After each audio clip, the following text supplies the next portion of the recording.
옛말에 과유불급이라는 말이 있습니다. 지나치는 것은 미치지 못하는 것보다 못하다 하는 뜻이죠.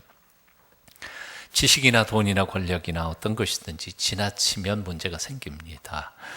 밥은 우리 건강에 꼭 좋은 것이지만 그러나 너무 많이 먹으면 문제가 생기는 거죠.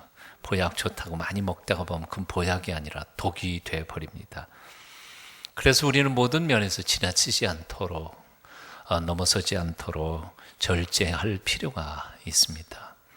이 지나치지 않기 위하여 절제하기 위해서 우리가 꼭 제일 먼저 알아야 할 것이 있다면 그것은 문구하니 나의 한계를 아는 것입니다. 내가 넘어서지 말아야 할 선을 아는 것이지요. 자신의 한계를 모르기 때문에 그만 그걸 넘어서다가 실수를 하고 어려움을 겪게 되는 것이 다반사입니다. 무엇보다 우리는 인생의 한계를 알아야 합니다. 나의 지식의 한계, 힘의 한계, 나의 삶의 한계. 내 인생은 내 것이 아니라 하나님의 것이고 또한 하나님께서 우리를 지으신 창조주 하나님이실 뿐만 아니라 내 인생 모든 것이 다 하나님께로부터 거저받은 것이라는 사실을 우리는 잊지 말아야 할 것입니다. 이것을 가르쳐서 우리는 바로 분수를 아는 것이라 그렇게 말하는 것이죠. 분수를 알지 못하기 때문에 우리는 자꾸 그 분수를 넘어섰고 교만하고 그러다가 보니까 실수하는 일들이 많은 것입니다. 다윗은 백전백승할 때 그리고 엄청난 하나님의 축복과 부를 받아서 쌓아갈 그때에 이스라엘에게 허락하신 하나님의 축복을 완성해서 완전히 이스라엘의 통일 국가를 완성했을 그때에 그 순간순간마다 다윗은 스스로 자기 속에 일어나는 자만심, 교만 혹은 하나님께서 자기에게 정해주신 그 선을 가끔씩 뛰어넘는 자신을 발견하곤 했었던 것 같습니다. 그래서 그는 아주 간절하게 하나님 앞에 기도합니다. 시편 39편 4절 5절에 보면 이런 말씀이 있습니다. 좀 쉬운 번역으로 제가 한번 풀어서 읽어드리겠습니다. 주여, 내가 가끔 내 인생의 끝을 잊을 때가 있습니다. 내가 가끔 내가 얼마나 연약한 존재인지를 잊을 때가 있습니다. 하나님 앞에서는 내 인생이 겨우 손바닥 넓이만한 존재인 것을 저는 자꾸 잊어버릴 때가 있습니다.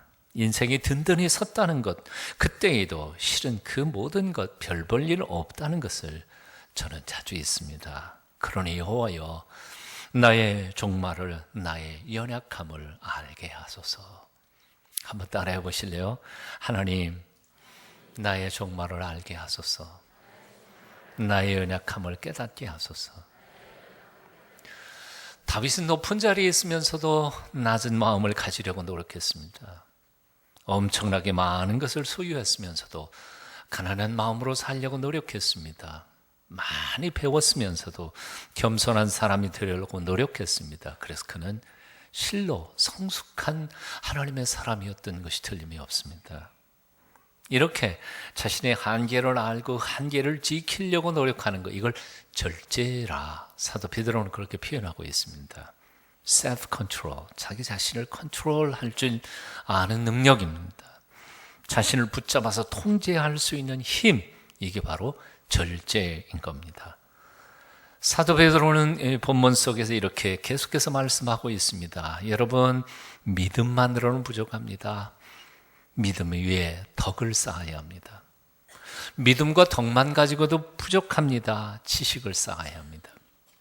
믿음과 덕과 지식만으로도 부족합니다. 절제할 줄 알아야 합니다.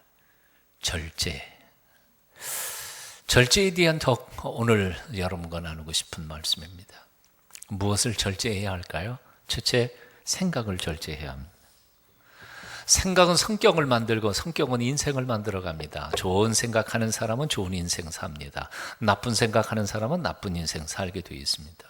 경건하고 거룩하고 깨끗한 마음으로 살려고, 그런 생각을 가지려고 노력하는 사람은 경건하고 거룩하고 깨끗한 인생을 살게 되어 있습니다. 하지만 추잡하고 더럽고 악한 생각들을 마음속에 품고 사는 사람은 결국 그 인생이 그렇게 추한 인생이 될 수밖에 없을 것입니다. 그래서 우리는 생각을 조심해야 합니다. 생각이 삶이기 때문입니다. 마음속에 품은 그 마음이 곧 내 얼굴이고 나의 인생이 되기 때문에 그렇습니다. 그래서 아시는 것처럼 잠언 4장 23절을 이렇게 말씀하지요. 무릇 지킬 만한 것보다 내 마음을 지키라. 생명의 근원이 이에서 남이니라. 우리가 지켜야 할 것, 인생을 살아가면서 참 많습니다. 가정 지켜야지요. 예. 내가 기껏 벌어놓은 잃어버릴 돈, 재물 잃어버릴 수 없잖아요. 재물도 잘 지켜야지요. 내 이름 석자도 사실은 부끄럽지 않도록 명예를 지켜야 할 줄 압니다.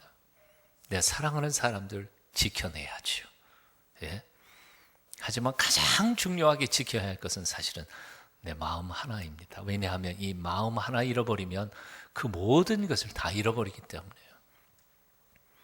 무릇 지킬 만한 것보다 내 마음을 지켜라. 왜냐하면 인생이 바로 거기에 있기 때문이다.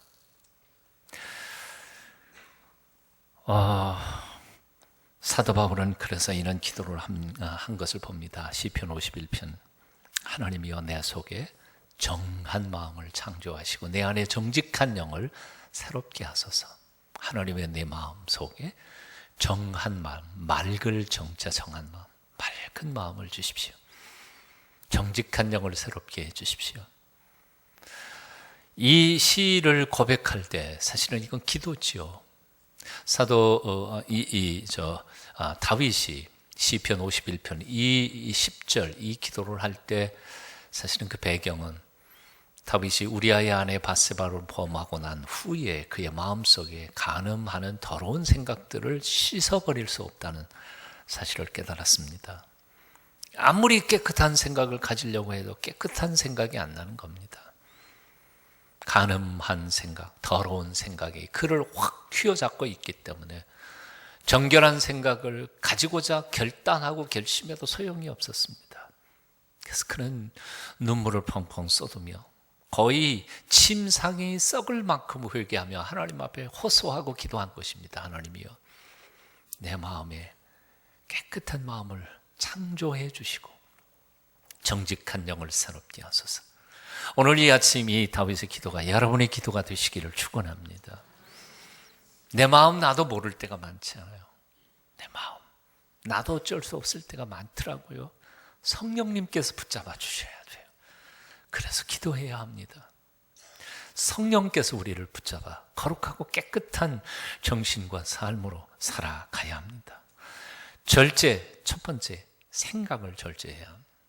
두 번째 절제할 것이 있습니다. 말입니다. 말을 절제해야 합니다. 입에서 나오는 말이라고 함부로 말해서는 안 된다는 겁니다. 마태복음 12장 36절 이하를 이렇게 말씀합니다. 내가 너희에게 이르노니 사람이 무슨 무익한 말을 하든지 심판날에 이에 대하여 심문을 받으리니 내 말로 의롭다함을 받고 내 말로 정죄함을 받으리라. 예수님께서는 마지막 심판 때 하나님의 심판, 최후의 심판이 벌어질 때에 그 심판의 기준을 우리의 말이라고 표현하고 계십니다.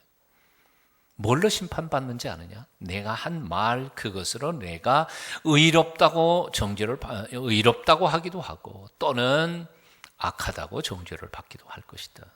그러니까 입 조심하라 하는 거죠. 마지막 날 심판 때에 내가 했던 말들이 튀어나올 것입니다. 사실 우리 인간들도요, 녹음기 만들어냈지 않아요. 녹음기 지나서 지금은 동영상 그냥 찍을 수 있습니다. 구글 안경이라는 게 나왔는데요. 꼭 누르면 그냥 본 게 다 여기 다 저장돼요.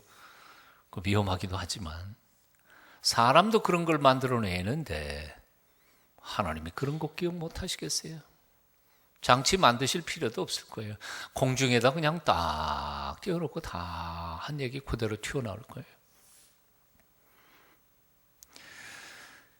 에베소 4장 29절 말씀합니다. 무릇 더러운 말은 너희 입 밖에도 내지 말고 뭐라고요? 더러운 말은 내 입 밖에도 내지 말고 오직 덕을 세우는 데 소용되는 대로 선한 말을 하여 듣는 자들에게 은혜를 끼치게 하라. 맨 앞줄만 한번 따라해 보시겠습니다. 한번 따라해 보시죠. 무릇 더러운 말은 입 밖에도 내지 말며. 입 밖에도. 여기서 나오면 안 된다는 거예요.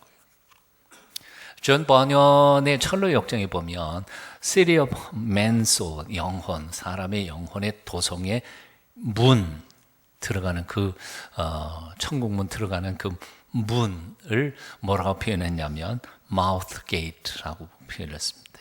입술의 문. 입술을 어떻게 하느냐에 따라서 하나님 나라 들어가기도 하고 나오기도 한다는 거예요. 왜? 입술은 우리의 생각이 들락거리는 곳이고 우리의 마음과 입술 때문에 죄를 짓기도 하는 곳이기 때문에 입술 잘못 돌리면 천국에 못 들어갈 수도 있다는 거예요. 그의 표현은 그런 겁니다. 부정한 말을 자꾸 내뱉어 보십시오. 내 머릿속에 부정한 생각이 들 수밖에 없어요. 더러운 얘기 자꾸 해보세요. 더러운 생각이 내 머릿속에 있는 거죠. 뭐 말뿐인데. 아니요. 말은 생각이고 생각은 곧 삶이기 때문에요. 입을 조심해야 한다는 거예요. 그런데 여기에 문제가 있습니다. 혀가 얼마나 빠른지 몰라요. 빌 게이츠가 생각의 속도라는 책을 썼죠. 세상이 얼마나 빠른지 사람의 생각 속도보다 더 빠르게 바뀌는 것 같다는 거죠. 근데 이 혀는 생각보다 더 빨라요. 안 그러세요? 혀가 내가 생각하기 전에 먼저 튀어나와요. 그리고 나중에 튀어내놓고 생각해 보니까 아차 이거 잘못인데. 그래서 사랑하는 아내의 가슴을 아프기도 하고 아유 입이 방정이에요. 나는 정말 사랑하는 사람에게 상처 주고 싶은 생각은 하나도 없었어요. 근데 튀어나와요.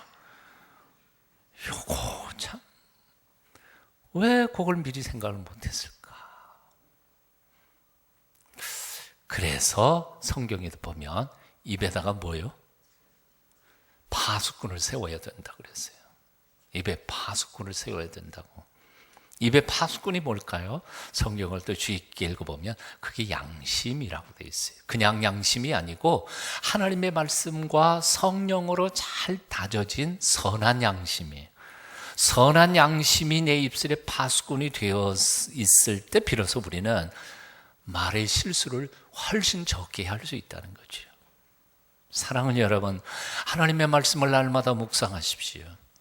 그 말씀을 통하여 여러분의 생각, 사고 그리고 입술을 깨끗하게 다듬어 가도록 노력해 보십시오. 좀 나을 겁니다. 야고보 선생 말처럼 말의 실수가 적으면 성숙한 사람이라고. 예. 그러니까 그 얘기는 말에 완벽하게 마스터할 사람은 세상에 한 명도 존재하지 않는다는 겁니다. 이건 어려운 거예요. 하지만 포기할 게 아니라 계속해서 훈련해야 하는 것이죠. 앞에서도 얘기했지만 사실 말의 실수 이것은 인간의 노력으로 가능한 게 아닙니다. 성령님이 도와주셔야 합니다. 그래서 시편에도 보면 하나님 앞에 이렇게 기도했습니다. 시편 141편 3절 여호와여 내 입 앞에 파수꾼을 세우시고 내 입술의 문을 지키소서. 아마 이 기도를 우리는 하루에도 12번씩은 해야 될 것 같아요. 아차 하고 실수한 순간에 또 다시 하고 또 다시 하고 또 다시 하고 말 내뱉기 전에 한 번 더 생각해보고 한번 따라해 보시겠습니다. 여호와여 내 입 앞에 파수꾼을 세우시고 내 입술의 문을 지키소서. 아멘. 우리가 절제해야 할 것은 생각을 절제해야 하고 입을 절제해야 합니다. 세 번째, 사실은 하나님이 주신 모든 선물들을 절제해야 합니다. 하나님이 주신 모든 선물들을 하나님은 우리에게 소중한 많은 선물들을 주셨습니다. 시간을 주셨습니다. 달란트와 재능도 주셨습니다. 인생을 살아가는 동안에 필요한 모든 재물도 주셨습니다. 건강도 주셨습니다. 내 사랑하는 사람들도 곁에 두셨습니다. 사실 이 모든 것이 다 선물이고요. 그 선물들은 오직 나만을 위해서 다 소비해야 할 것이 전혀 아니라는 거예요. 아껴야 돼요. 소중한 줄 알고 아껴야 돼요. 절제해야 된다는 거예요. 돈이 아무리 많아도 마구 쓰면 남을까요? 모자랄까요? 당연히 모자라죠. 아무리 많아도요. 아무리 적어도요, 아껴 쓰면 남는 법입니다. 밥이 한 그릇이면 5명이 앉아 먹을 때 남아요. 모르시는구만. 서로 눈치 보면서 에이 네가 더 먹어 그러다 나중에 보면 남아요. 예. 하나님이 우리에게 원하시는 것이 뭘까요? 하나님께서 주신 선물들을 나를 위하여 남김없이 다 소진해서 없애버린 것일까요? 아니요. 남을 섬기고 하나님의 나라를 세우기 위하여 나는 조금 쓰더라도 절약하고 나누고 절제해서 결국은 나누고 섬기는 데 사용하도록 하나님께서 그렇게 하기를 원하신다는 말입니다. 사도 베드로는 이렇게 권면합니다. 사랑하는 자들아 나그네와 행인 같은 너희를 권하노니 영혼을 거스려 싸우는 육체의 정욕을 제어하라. 여기서 육체의 정욕이라는 말은 단지 성적인 것을만을 가리키는 말이 아니라 육체에 썩어질 모든 욕망을 가리키는 말입니다. 즉 육체에 썩어질 욕망만을 위하여 하나님이 주신 선물들을 다 소진해버리지 말라, 그런 뜻입니다. 하나님이 주신 시간을 아껴야 합니다. 하나님이 주신 돈을 아껴야 합니다. 재능도 아껴야 합니다. 건강도 아껴야 합니다. 건강하다고 함부로 몸 굴리지 말라, 그 말이에요. 적어도 자기 몸은 자기가 관리할 수 있어야 한다는 거예요. 왜 아낍니까? 하나님 나라와 이웃들과 사랑하는 이들을 위하여 섬기기 위해 좀 여유로 남겨놓아야 한다는 거예요. 뭐 여유가 있어야 남이 줄 게 있어야 주지요. 다 써버리면 누구한테 줄 수 있겠어요? 글 하나 읽어드립니다. 그 여인은 보름에 한 번씩 며느리의 가계부를 검사했습니다. 오늘날 이랬다가는 난리 나겠죠. 한 달에 한 번도 아니고 한 달에 2번씩, 보름에 한 번씩 며느리의 가계부를 검사했습니다. 콩나물과 두부, 연필과 공책 값도 철저히 체크했습니다. 결혼식 때 입었던 예복을 50년 동안이나 입었습니다. 손자들의 속옷을 기워주는 것이 그녀의 취미 생활이었습니다. 그녀의 유언은 나를 위해 꽃을 장식하지 말라, 그리고 1달러를 황금처럼 아껴라였습니다. 세수한 물로 머리 감고 머리 감은 물로 세탁하고 세탁한 물로 걸레 빨고 걸레 빤 물은 화단에 뿌렸습니다. 절제와 청빈의 상징인 이 여인은 누굴까요? 상품이 준비 안 됐습니다만, 대한민국의 초대 대통령 이승만 대통령의 영부인이었던 프란체스카 여사의 삶의 모습이었습니다. 여러분 좀 글을 읽어보시면 프란체스카 여사가 오스트리아의 갑부집 딸이라는 걸 아실 겁니다. 이승만 대통령이 미국에서 유학 시절에 아마도 이 프란체스카를 만나면서 어떤 사람들이 이렇게 오해해요. 진짜인지 아닌지는 아무도 모릅니다. 이승만 대통령 가만히 생각해 보니까 이 장인 어른의 재물을 조국 건국에 도움이 되지 않을까, 그래서 돈 때문에 결혼한 거 아닐까, 그런 건 아닌 것 같기도 한데 잘 모르겠어요. 하여튼 그러나 하여튼 부자였단 말이에요. 프란체스카 그렇게 살았습니다. 물론 잘못한 건 잘못한 거고 잘한 건 잘한 겁니다. 잘한 건 배워야 되지 않겠느냐는 거예요. 절제해야 합니다. 그 절제하는 것도 자식에게 물려주기 위해서 안 쓰고 아끼고 모아놓는 게 아니라, 물론 물려줄 수 있으면 물려주십시오만은, 그러나 하나님께서 내게 주신 사명과 그리고 더 가난하고 연약한 이들을 돕기 위하여 전략하는 것이야말로 가장 아름답고 멋진 일이 아닐까요? 프란체스카 이승만 대통령 망령의 길을 떠날 때 가방 2개 들고 간 게 전부였습니다. 하와이에 재산이라도 뭐 집이라도 한 채 남아 있었겠습니까? 없어요. 사실 인생을 아무렇게나 살고자 생각하는 사람은 절제할 필요 없습니다. 노력할 필요도 없습니다.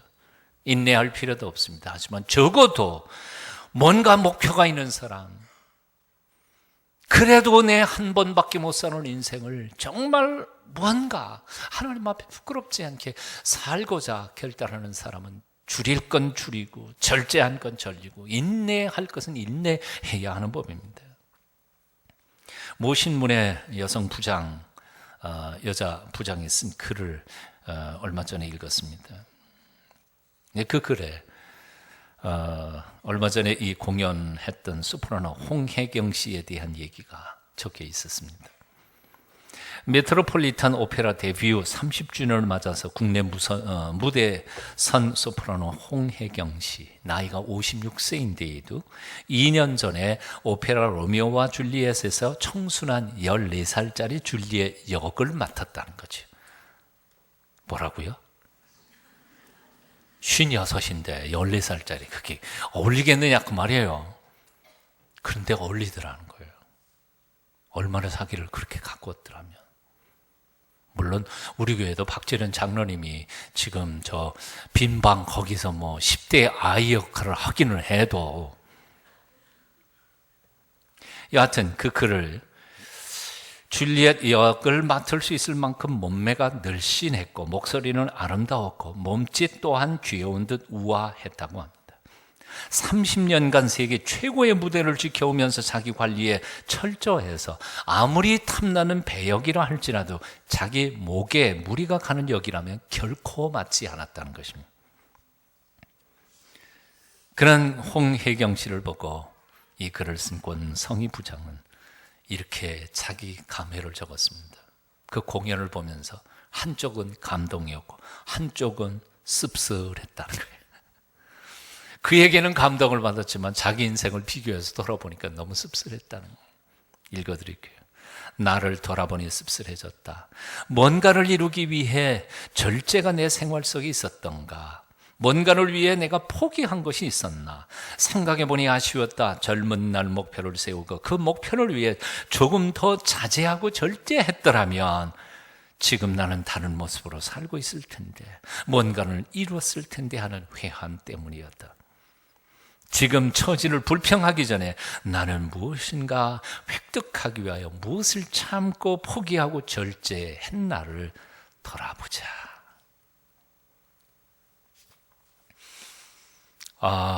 영국의 평론가 프리쳇이라는 사람은 이렇게 글을 썼습니다.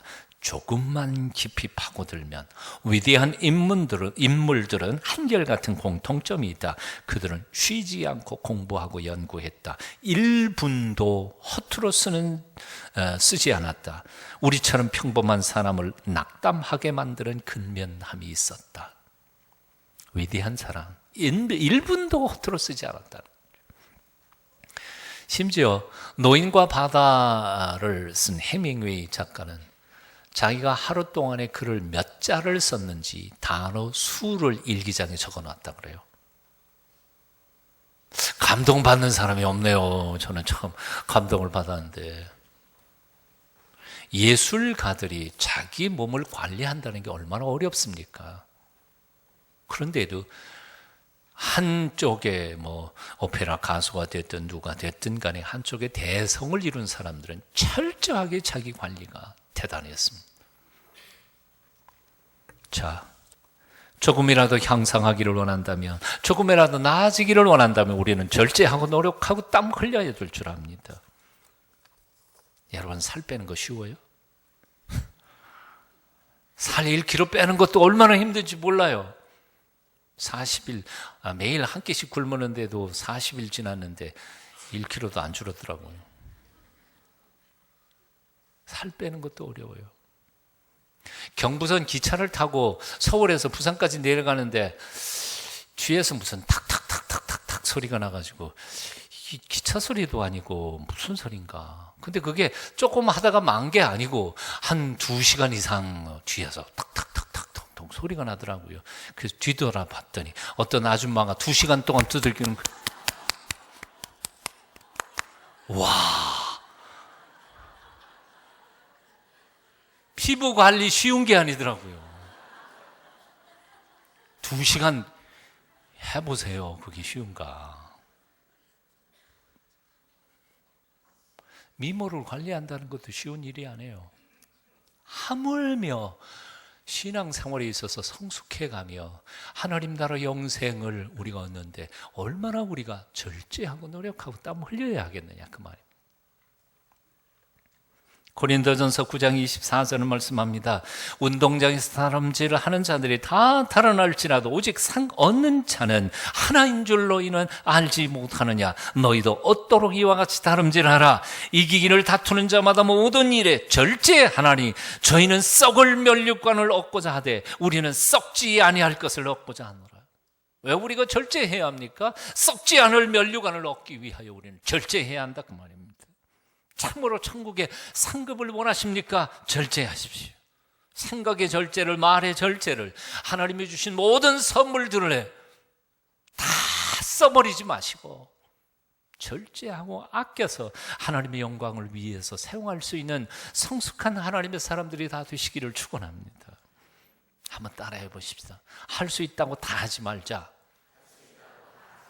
갈 수 있다고 다 가지 말자. 쓸 수 있다고 다 쓰지 말자. 예, 그런 절제하는 삶을 통해 성령께서 우리에게 기적을 만들어 가실 줄로 믿습니다. 유대인의 지혜에서 미드라시에 나오는 이야기입니다. 다윗 왕이 한 번은 보석 세공인을 불러가지고 이렇게 부탁했다고 합니다. 나를 위해 반지를 하나 만들어 다오.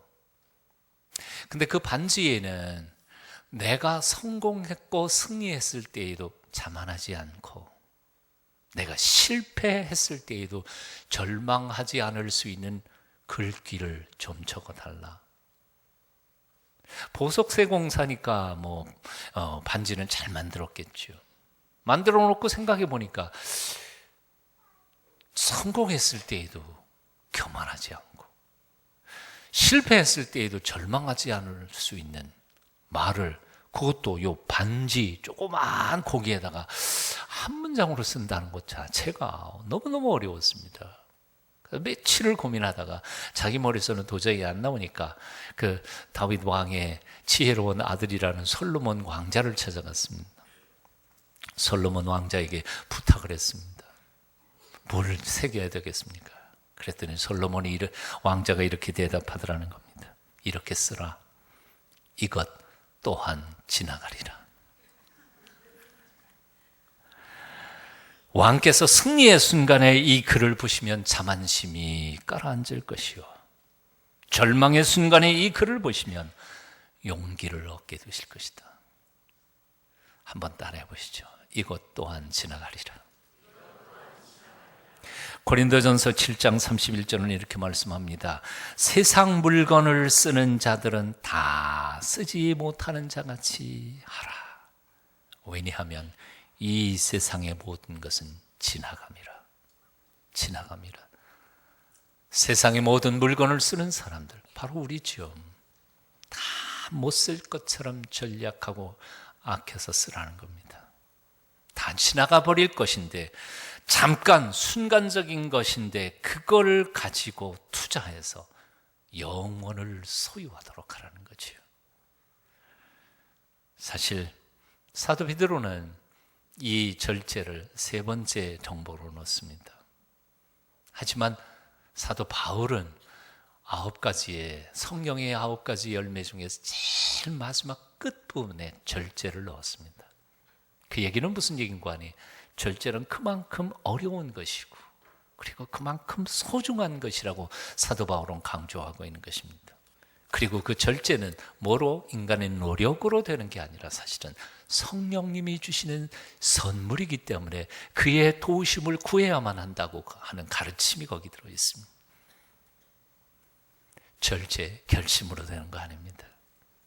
말이나 또는 재물을 쓰는 것이나, 날마다 순간마다 성령님을 간구하십시오. 그의 도우심을 구하십시오. 그의 이름을 부르십시오. 그리고 그의 성령이 충만함을 받을 때 비로소 우리는 절제하는 성숙한 신앙의 생활을 하게 될 줄로 믿습니다. 기도하겠습니다. 거룩하신 성령님, 우리가 힘 있다고 함부로 쓰지 않게 하시고 돈 있다고 마구 낭비하지 않게 하시며 조금 안다고 교만하지도 건강하다고 자만하지도 않게 하여 주시옵소서. 주어진 오늘의 삶 속에 주께서 주신 찰나적인 것들을 최선을 다하여 절제하며 사용하되 하나님이 기뻐하시는 이 일에 기꺼이 투자할 수 있는 저희가 되도록 도와주시옵소서. 예수님 이름으로 기도합니다. 아멘.